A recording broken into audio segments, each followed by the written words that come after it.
네, 안녕하세요. 배영현 TV의 배영현입니다. 오늘은 돈을 낳는 법칙이란 책인데요. 돈을 계속해서 낳을 수 있다면 상당히 좋을 것 같은데요. 전 세계 부자들이 20대부터 실천해 온 재밌는 책 속으로 짧게 한번 들어가 볼게요.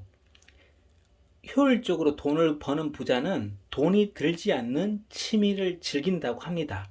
부자들이 독서를 하는 이유, 카네기만큼 효율적으로 많은 자산을 구축한 인물이 없다고 하는데 이것은 소년 시절부터 시작한 독서의 영향력 때문이라고 합니다. 그는 평생을 통해 300개 이상의 도서관을 기증했다고 합니다. 그것은 독서의 중요성을 누구보다도 강하고 느끼고 있었기 때문이 아닐까 싶다.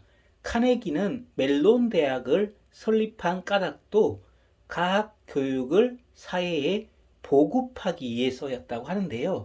인맥은 경제적인 성공을 거두는데 반드시 필요하다. 특히 비즈니스 세계에서 인맥의 이력을 발휘하는 것은 틀림없는 사실이다.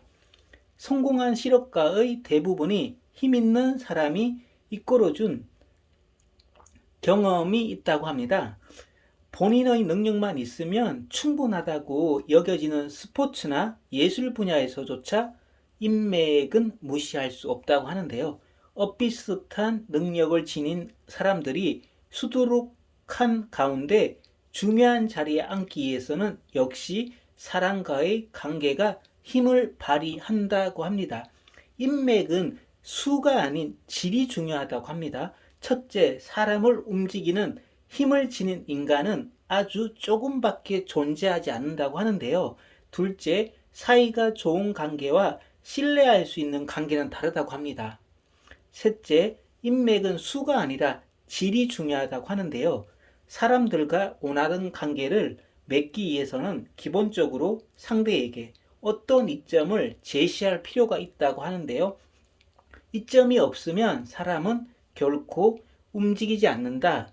다시 말해 사람들과 커뮤니케이션이 능숙한 사람이나 풍부한 인맥을 형성하고 있는 사람은 상대에게 이점이 되는 것이 무엇인지 확실하게 파악하고 있으며 그것을 상대에게 제공할 수 있다고 하는데요. 요컨대 고객은 영업사원의 웃는 얼굴이나 술자리를 원했던 것이 아니다. 상품에 관한 정보를 더 원하고 있었다는데요. 성공한 사람의 대부분이 별 생각 없이 사람을 만나지 않는다고 해요. 왜 그 사람과 만나는지 이유를 확실하게 생각하고 나서 약속을 잡는다고 합니다. 연수입을 크게 늘리는 부자는 평생 직장에 연연하지 않는다. 리스크를 감수하며 직접 사업을 하고 있는 경우라면 한층 더 단호하게 행동해야 한다. 이익이 나지 않는 사업이면 사실이라고 밝혀졌다면 미련을 두고 있으면 손실이 눈덩이처럼 불어날 뿐이라고 하는데요. 막연한 느낌이나 그런 이유로 급하게 일을 바꾸는 것은 삼가하는 편이 좋다고 합니다. 일이나 인간관계가 매너리즘에 빠지면 발상이 피곤해지고 새로운 상황을 인식하는 능력도 서서히 감퇴한다고 하는데요. 같은 환경에 익숙해지면 평생 부자가 될 수 없다고 합니다. 삶을 살아가면서 여러 번 일을 바꾸는 것은 필요 불가견하다고 하는데요. 영혼 없이 회사를 오가며 지루하게 지내는 사람은 주의해야 한다고 합니다. 가장 이상적인 것은 내면에 굳건한 축을 세워 자기 중심을 갖되 상황에 맞춰 유연하게 대응하는 것이 중요하다고 하는데요. 큰 기회는 언제 찾아올지 모른다. 지금 당장일 수도 있고 10년 뒤에 올 수도 있다. 기회가 찾아왔을 때 자기가 심지가 굳어 있지 않으면 올바른 판단을 내릴 수 없다고 해요. 다시 말해 자기 중심 내면의 축이 확실하면 돈은 적당한 시기에 따라오게 되어 있다고 해요. 젊었을 때 하는 일을 자기 내면의 축을 발견하기 위한 수행이라고 생각을 해보라고도 합니다.